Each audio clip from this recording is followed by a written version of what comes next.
Email is an enormous problem for most firms. It's pervasive, readily accessible, and low friction. Companies have likely already invested in the infrastructure, and users are familiar with it. But when it comes to file transmission, email represents a major problem. A person at one firm, or inside one security domain as geeks tend to think of it, needs to share a file with a user on the outside of their department or firm. But to protect corporate information and assets, firewalls are put in place that prevent direct transfer of files or messages. So users turn to their trusty email client. If the file is small enough for corporate email, or perhaps fits the size for web-based public email like Gmail, the sender simply attaches the file to an email message and hits send. Through the magic of email, the file arrives in the recipient's inbox. However, few people realize that email is by design an unsecure solution. Created back when the internet was young, our primary email protocols allow messages to be passed from one server to the next without any protection from prying eyes. There is little control over how the message and attachment arrives at the location, or even where the recipient is. This allows people outside the path of communication to readily intercept and eavesdrop on your emails, duplicating them in the attached files without any requirement to disclose this to the participants. Think about it.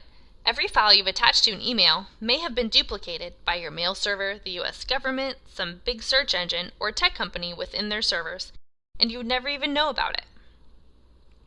Even more dangerous is the fact that anyone can inject a message into the email system, forging sender details, and attaching infected documents or pointing to an infected website.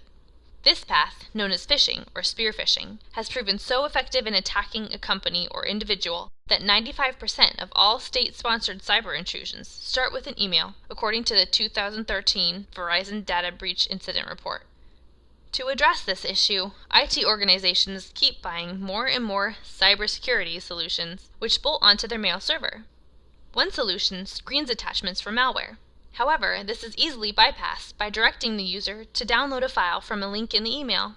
Other solutions extract the attachment and send the end user a link, which encourages them to develop a bad habit of clicking links in emails.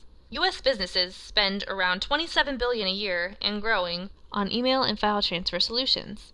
And incredibly, they spend another $60 billion a year and growing even faster on cybersecurity solutions that attach to the email process and try to introduce a means of reducing risk, improving control, and enabling users to work. But realistically, most fail. Either they miss critical infection vectors, can be readily bypassed, don't validate the users engaged in the message chain, or encourage bad habits in end users, which bypasses security practices. All in all, email is a simple, easy-to-use, deeply flawed, and rather archaic technology that represents one of the greatest risks to corporate information security.